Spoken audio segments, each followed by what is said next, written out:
I put myself through college with hard work and determination, even when my parents decided my brother deserved their financial support more than I did. For years, I watched them pour money into Jason's failing business ventures while I struggled under crushing student debt.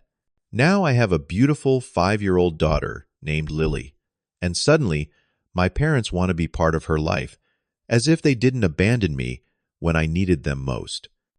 If you have ever had to make difficult choices to protect your family from toxic influences, let me know where you are watching from. Hit that like button and subscribe to join our community of survivors. I grew up in a modest neighborhood in Allentown, Pennsylvania, with my parents Frank and Susan. Dad worked as an accountant at a local firm, while Mom served as an administrator at the public high school. From early on, I noticed the stark difference in how they treated my older brother Jason compared to me. When Jason needed new clothes for the school year, our parents took him shopping at the mall for the latest styles. When my turn came, I received his hand-me-downs, despite being built differently than him. These jeans still have plenty of life left in them, Miguel, Mom would say, ignoring how they hung awkwardly on my smaller frame. The favoritism extended beyond material things. Dad never missed one of Jason's baseball games, cheering loudly from the stands and taking him for ice cream afterward, win or lose. Meanwhile, when I won the regional science competition in 8th grade, neither of my parents attended. I received a quick good job when I brought home the trophy that evening. "Your brother needs the support more than you do," Dad often explained.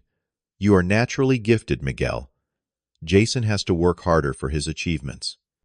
Their words taught me that my accomplishments meant less because they came more naturally to me. So I pushed myself harder, thinking if I just achieved enough, they would notice me too. I maintained perfect grades while working weekends at a local grocery store, saving every dollar I could for college.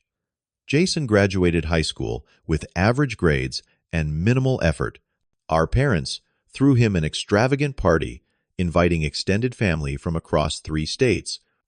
When my graduation came 4 years later, despite finishing as valedictorian, we had a quiet dinner at home with just the 4 of us. Those early experiences shaped me into someone fiercely independent. I learned not to expect support or recognition from my parents, which built resilience, but also left emotional scars that would take years to heal. The day my acceptance letter from Carnegie Mellon University arrived was one of the proudest moments of my life. The engineering program was among the best in the country, and my hard work had paid off.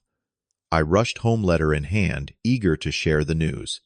"Mom, Dad, I got in," I announced, bursting through the front door. Mom glanced up from her magazine. "That is nice, honey." Dad nodded, without looking away from the television. "Good job." Their lukewarm reaction stung, especially when I remembered their reaction to Jason's acceptance into Penn State 4 years earlier. They had taken him out to a fancy dinner and bought him a new laptop as a gift. 2 weeks later, I sat at the kitchen table with my parents, ready to discuss financial plans for college. I had already secured a partial academic scholarship and had saved nearly $10,000 from my grocery store job. About the college fund, Dad began shifting uncomfortably in his chair. "There have been some changes." Mom jumped in. "Your brother needed capital for his new tech startup. We believe in his vision, so we invested your college fund in his company." The air left my lungs. All of it. "It is a solid business plan," Dad defended. "Jason has real entrepreneurial talent. Once his company takes off, everyone wins. But we promised that money for my education." I protested, trying to keep my voice steady. "You will figure it out," Mom said dismissively. "You always do.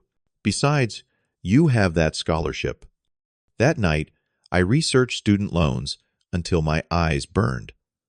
While my partial scholarship would help, I would still need to borrow over $80,000 to complete my degree. Meanwhile, my social media feeds filled with photos of Jason's business launch party, with my parents beaming proudly beside him, champagne glasses raised. During my 4 years at Carnegie Mellon, I worked 3 part-time jobs while maintaining a 3.9 gigapascals. I served breakfast at a campus cafe, starting at 5 in the morning, tutored other students in the afternoons, and worked weekend shifts at a local electronics store. My schedule left little time for the normal college experience, but I had no choice. Every few weeks I would call home, hoping for some encouragement or support. Instead, I heard endless stories about Jason and his business ventures. Your brother just secured another investor. Or Jason might expand to a bigger office space soon. Never once did they ask about my classes or how I was managing. I graduated with honors in mechanical engineering, walking across the stage with a mixture of pride and exhaustion. Only my roommate cheered from the audience when my name was called. My parents had decided to attend a business convention with Jason that weekend, claiming they could not get out of the commitment. They mailed me a $50 gift card to a chain restaurant with a card saying, "Congratulations on your graduation. We knew you could do it." The impersonal nature of their acknowledgement perfectly summarized our relationship. My first job paid less than I had hoped, but with $87,000 in student loan debt, I could not afford to wait for a better offer. My tiny apartment cost nearly half my monthly salary, and after loan payments and basic living expenses, I had little left over. Every month when I made my student loan payment, resentment bubbled up inside me, not because I regretted my education, but because I knew it did not have to be this way. My parents had chosen to fund Jason's business dream over my education, and now I was paying the price. Meanwhile, Jason's company showed the first signs of trouble just 6 months after launch. His product, a social media platform for professional networking, failed to gain traction in an already crowded market. I learned, through family holiday conversations, that my parents had already injected more money to keep it afloat. "It takes time for innovative ideas to catch on," Dad explained over Thanksgiving dinner, while Jason nodded sagely beside him. Most successful startups go through rough patches. Despite everything, I still tried to maintain a relationship with my family. I called monthly, visited on major holidays, and listened to their problems. I wanted to believe that eventually they would see me as equally worthy of their love and support as Jason. This desire for parental approval, I would later learn, is a powerful force that can keep us trapped in toxic relationships long after we should have walked away. 3 years after graduation, my career finally gained momentum. I landed a position at a respected engineering firm in Pittsburgh that specialized in sustainable building materials. The salary increase allowed me to move to a better apartment and start putting a small amount into savings each month, though my student loans still consumed a significant portion of my income. At a company event, I met Sarah, a talented graphic designer who worked for a firm across the street. She had warm brown eyes that crinkled when she laughed and a quiet confidence I found instantly attractive. We bonded over our shared love of sci-fi movies and spicy food. My parents wanted me to become a lawyer, she told me on our third date. They were disappointed when I chose design school instead, but they still helped me through college. They came around eventually when they saw how happy it made me. I nodded, swallowing the lump in my throat. Sarah noticed my expression and gently asked about my family. For the first time, I opened up completely about my parents' favoritism and financial abandonment. Instead of dismissing my feelings or telling me to get over it, Sarah listened with genuine empathy. "That was not fair to you," she said simply when I finished. "You deserved better." Her validation meant more than I could express. As our relationship deepened over the following months, Sarah became my strongest supporter. She understood my need to budget carefully and never pressured me to spend beyond my means. She celebrated my career achievements with sincere enthusiasm, something my parents had never done. Meanwhile, Jason's business troubles escalated. His company had burned through its initial funding without generating meaningful revenue. Instead of scaling back or pivoting his business model, he continued spending lavishly on unnecessary office space and employee perks.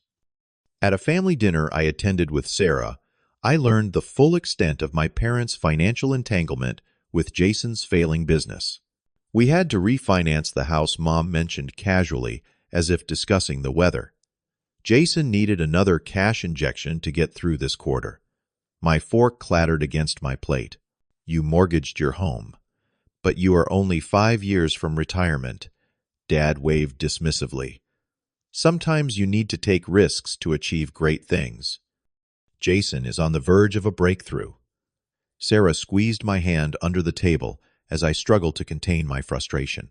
Later that evening, Jason announced that despite the additional funding, his company would need to file for bankruptcy. The economy just is not cooperating. Dad consoled him, patting his shoulder. It is not your fault. I could not hold my tongue any longer. Maybe better financial planning would have helped, or a more realistic business model. The room fell silent as all eyes turned to me. Mom's expression hardened. Not everyone can play it safe like you, Miguel.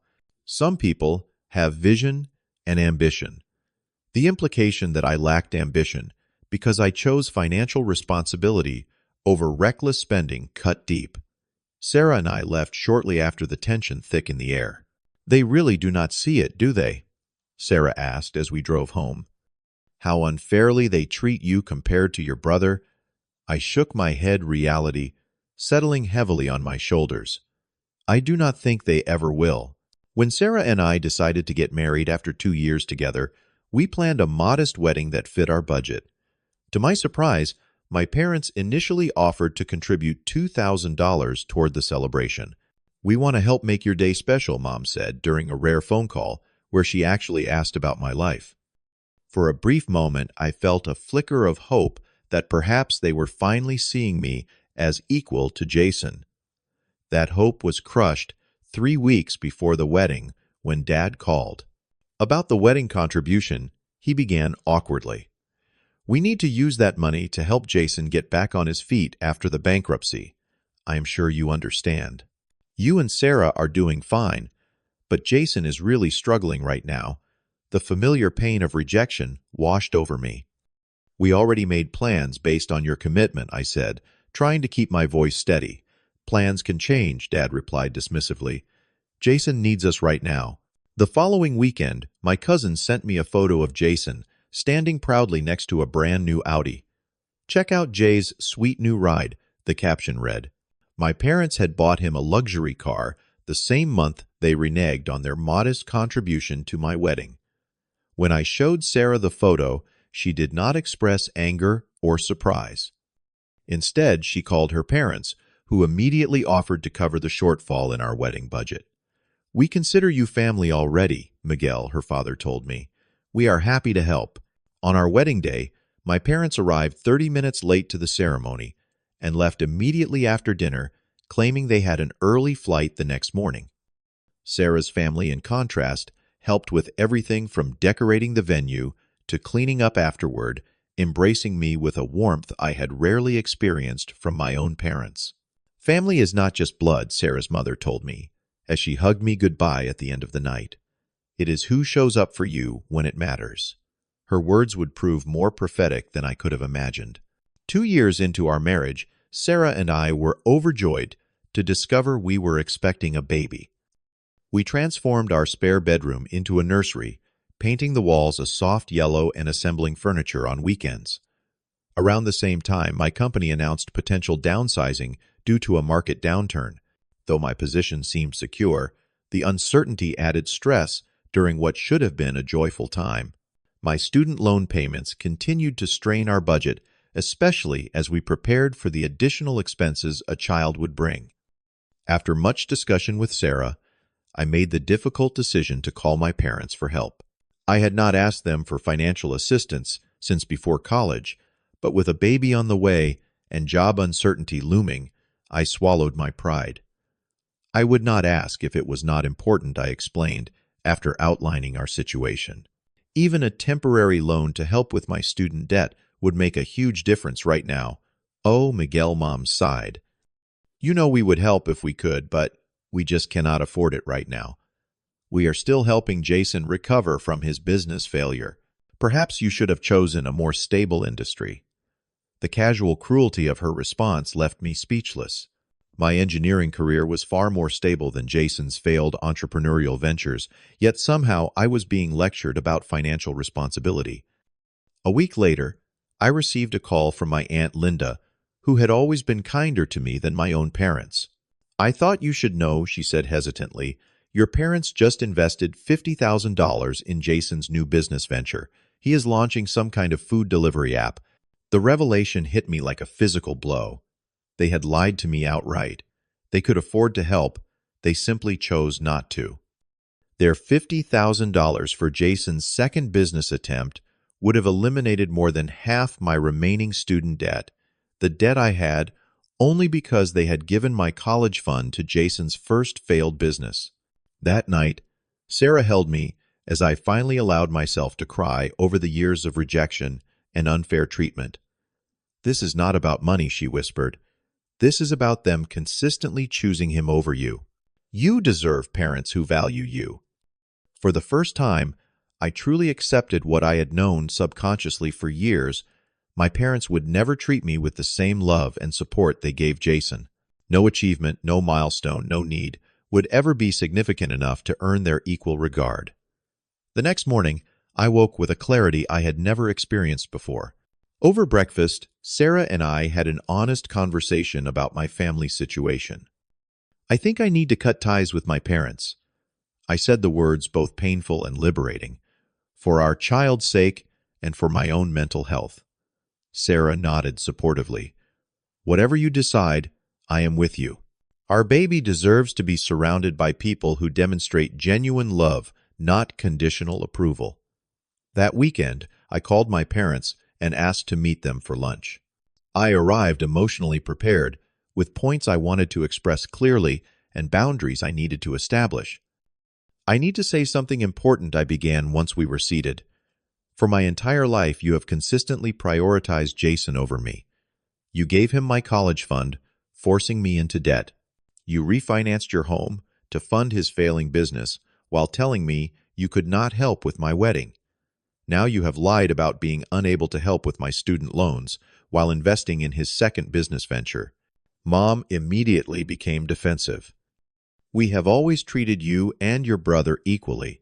You are just jealous of Jason's entrepreneurial spirit." "This is not about jealousy," I replied calmly. "This is about patterns of behavior that have shown me where your priorities lie. I am expecting a child soon, and I need to surround my family with people who demonstrate consistent love and support." Dad leaned forward, his expression hardening. "So, what are you saying exactly?" "I am saying that I need to step back from this relationship. I cannot continue pretending that this dynamic is healthy or normal. My child deserves better, and frankly, so do I." "You would keep our grandchild from us," Mom gasped, immediately playing the victim. "After all we have done for you." The irony of her statement was not lost on me. "What exactly have you done for me that compares to what you have done for Jason?" Neither of them had an answer. The conversation ended with them accusing me of being ungrateful and selfish, further confirming that I was making the right decision.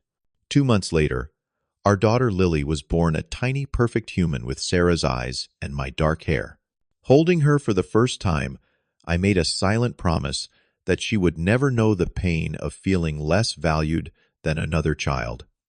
Sarah's parents doted on their first grandchild, bringing home-cooked meals, offering to babysit, and showing up consistently with love and support. My parents sent a generic store-bought card with no gift and did not ask to visit. I felt both hurt and relieved by their absence. Over the next 3 years, we built a beautiful life centered around our little family. I received a promotion at work, and Sarah started a successful freelance design business that allowed her flexible hours with Lily. We moved to a comfortable house in a good school district, setting up a college fund for Lily the day we signed the mortgage. Through disciplined budgeting and Sarah's growing business income, we finally paid off my student loans, a milestone we celebrated with a special dinner. The weight that lifted from my shoulders was immense, both financially and emotionally. We surrounded ourselves with genuine people who showed up consistently, creating a chosen family of friends who became Lily's honorary aunts and uncles. Sarah's parents visited regularly, filling our home with laughter and unconditional love. Through occasional updates from relatives, I learned that Jason's second business had also failed within 18 months. My parents, having invested heavily in this venture as well, were now facing serious financial difficulties as they approached retirement age. They had depleted their savings and still owed a significant amount on their refinanced mortgage. While I took no pleasure in their struggles, I recognized the natural consequences of their choices. They had repeatedly gambled their financial security on Jason's risky ventures, while denying me even basic support. Now those decisions were catching up with them. I focused instead on breaking the cycle of favoritism and conditional love. I read parenting books, attended workshops, and occasionally saw a therapist to work through my childhood experiences. I was determined that my relationship with Lily would be built on a foundation of consistent support and unconditional love. One ordinary Tuesday, 3 years after I had last spoken to my parents, an email arrived in my inbox. The subject line read simply, "Your daughter." Miguel, my mother, wrote, "It has been too long since we have seen you. We would very much like to meet our granddaughter. Family is everything, and she should know her grandparents. Please let us know when we can visit. Love, Mom. No apology, no acknowledgement of past wrongs. No recognition of why I had stepped away from the relationship. Just an entitled assumption that they had a right to be in Lily's life." I showed the email to Sarah that evening, after we put Lily to bed. "What do you want to do?" she asked gently. I sighed, feeling the pull of old programming that urged me to keep the peace to forgive without accountability to put my parents' desires above my own well-being. Part of me wants to believe they have changed, I admitted, that they finally see the harm they caused and want to make amends. But there is nothing in this message that suggests that. "You do not owe them access to Lily," Sarah reminded me. "Whatever you decide, I support you. But remember how long it took you to build your self-worth after the way they treated you." After several days of reflection, I replied to my mother's email, agreeing to meet them at a coffee shop near our home, but specified that I would be coming alone. I needed to assess their intentions and current mindset before considering introducing them to my daughter. The following Saturday, I sat at a corner table, watching as my parents entered the cafe. They had aged noticeably, with more gray hair and deeper lines around their eyes. They spotted me and approached my mother, clutching a gift bag decorated with cartoon princesses. "Miguel, it is so good to see you," she said, moving to hug me. I accepted the embrace stiffly. "We brought something for Lily," Dad said, gesturing to the bag. "Where is she?" "I came alone," I replied. "I wanted to talk with you first." Their disappointment was obvious. Mom set the gift on the table between us. "Why would you not bring her?" she asked, her tone already taking on the familiar note of accusation. "We are her grandparents. We have a right to meet her." "Actually, you do not have rights to a relationship with my child," I said quietly. "Relationships are built on trust and mutual respect, not blood ties." "This is ridiculous," Dad interjected. "Family is everything." "You cannot keep her from us out of some petty grudge." I took a deep breath. "This is not a petty grudge. This is about a lifetime of showing me that I mattered less than my brother. You gave away my college fund, forcing me into debt that took years to repay. You refinanced your home to fund Jason's failing business while refusing to help with my wedding. You invested in his second venture while lying about being unable to help me when Sarah was pregnant. We did the best we could with what we had," Mom defended weakly. "No," I replied firmly. "You did the best for Jason with what you had. I was always an afterthought." "So this is some kind of revenge?" Dad asked incredulously. "Keeping our granddaughter from us because you are still jealous of your brother." In that moment, I realized they still did not get it. They still framed my legitimate hurt as jealousy, my boundaries as revenge. Nothing had changed. I looked them directly in the eyes and said the words that had been building in me for years. "You do not deserve to know her." You have not earned the privilege of being her grandparents. When she asks about you someday, I will tell her the truth, that I gave you countless opportunities to be fair and loving, and you chose not to be. My mother gasped, tears filling her eyes. My father's face hardened with anger. You will regret this, he said coldly. Someday you will understand what family truly means. I already do, I replied, standing to leave. That is precisely why I am making this choice. Walking away from that coffee shop, I felt a mixture of emotions, sadness for the relationship we never had, grief for the parents I had always wished for, but predominantly a profound sense of peace. I had finally stood up for myself and my worth. The initial days after the confrontation were difficult. Doute crept in during quiet moments. Had I been too harsh? Should I have given them another chance? For Lily's sake, Sarah reminded me gently. Remember how they treated you, even when you explicitly told them how their actions hurt you. They still made it about your supposed jealousy, not their choices. I started seeing a therapist to process the complicated emotions surrounding family estrangement. She helped me understand that cutting toxic people from your life is not selfish, but often necessary for healing. You are not denying your daughter grandparents, she explained during one session. You are protecting her from people who might eventually treat her with the same conditional love they showed you. Children absorb more than we realize. They notice when relationships are unbalanced or unhealthy. Gradually, the guilt subsided. We created new family traditions with Sarah's parents, who showed Lily genuine love and attention. We celebrated holidays surrounded by our chosen family of close friends who consistently showed up for us in ways my parents never had. 4 years have passed since that coffee shop confrontation. Lily is now a vibrant, confident 9-year-old who knows she is unconditionally loved. I keep my promise to support her interests equally, whether academic or creative, attending every school performance and science fair with genuine enthusiasm. The most valuable lesson this painful journey taught me is that family is defined by actions, not blood. The people who consistently show up, who celebrate your successes without jealousy, who offer support without keeping score, those are your true family. Setting boundaries with toxic family members is not about punishment or revenge. It is about creating space for healthy relationships to flourish. Sometimes the most loving thing we can do for ourselves and our children is to break generational cycles of favoritism and conditional approval. I no longer harbor anger toward my parents. I simply acknowledge that they were incapable of providing the equal love and support that every child deserves. Their limitations are not my failure, and I no longer seek their approval to validate my worth. The greatest gift I can give my daughter is not protection from all pain or disappointment, but modeling what healthy boundaries and self-respect look like. By standing up for myself, I showed her that she should never accept being valued less than she deserves. Have you ever had to make a difficult choice to protect yourself or your children from toxic family dynamics?